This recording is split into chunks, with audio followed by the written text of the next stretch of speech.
We bring them here and we teach leadership. We develop leaders.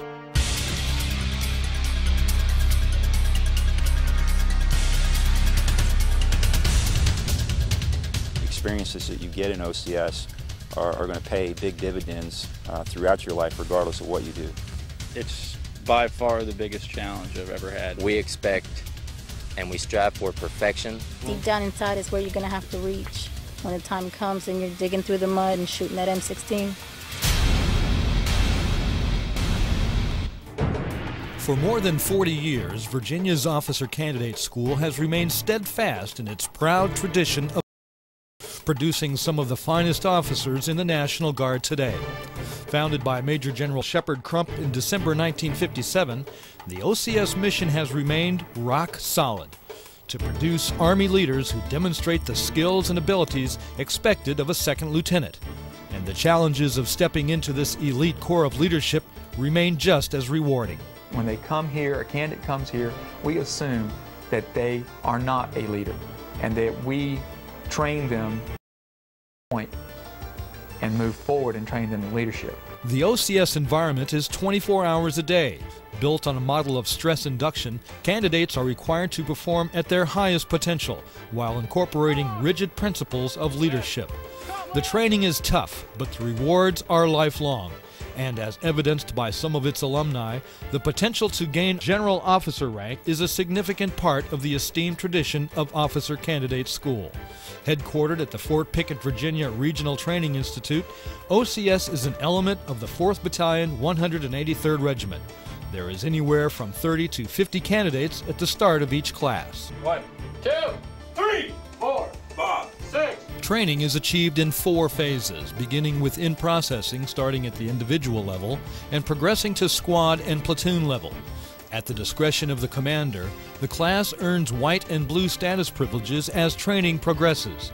Evaluation and counseling, extensive throughout the school, is conducted by highly qualified leaders called TAC officers, many of whom began their careers as second lieutenants after graduating from this school. TAC stands for Teach, Assess, and Counsel. The foundation in training in OCS is teach before you test. So the TAC officer plays a primary role in teaching those candidates, not necessarily book instruction. We have instructors on staff to do that. But the TAC officers set an example. They teach uniformed parents. They teach those leadership principles. They teach care of soldiers. Back when I was in OCS, I didn't quite understand a lot of the things that we were going through at the time. Didn't make a lot of sense. Since graduating, going to infantry officers basic course, on to Ranger School, and serving as platoon leader for 3 years, decided to come back and be a TAC officer because of the experiences that I learned in OCS made a lot more sense as I went through my first several years as a lieutenant. And I wanted to impart the knowledge that I learned. And learning is a key word to successfully completing OCS.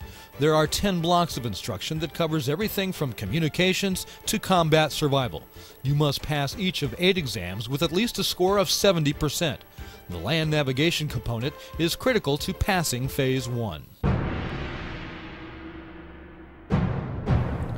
Honor is wearing the uniform and standing up, making sure to complete the mission as a soldier, as a leader, and take responsibility. An officer, by being an officer, is given the benefit of the doubt that they are an honorable person. The honor code is very strictly enforced here. An officer candidate does not lie, cheat, steal, nor tolerate those who do. Any candidate found guilty of that is dismissed from the program with prejudice, meaning that we are barring them from any future commissioning system. In order to be eligible for enrollment into Officer Candidate School, you must meet certain age and educational requirements. Scholastic aptitude, or SAT scores, are and prior service members who have served in other branches of the military are also eligible to enroll in OCS.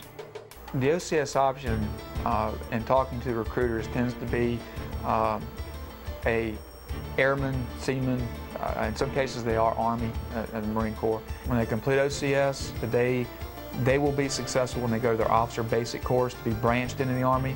They should have no worry that when they go to OBC, there's something that has been left out, something that they will be blindsided with, that they will be expected to know about the Army that they don't already. The OCS will take care of the commissioning. We will take care of training them in the Army skills, and they will be successful when they leave here. I signed up, enlisted in the OCS program, and went right in from 8 years in the Navy, and it was a culture shock. I mean, it was definitely a culture shock. Everything was different. Weapons, never held an M16 until OCS. I didn't know a lot of that information. I had to rely on other candidates there that would help me out.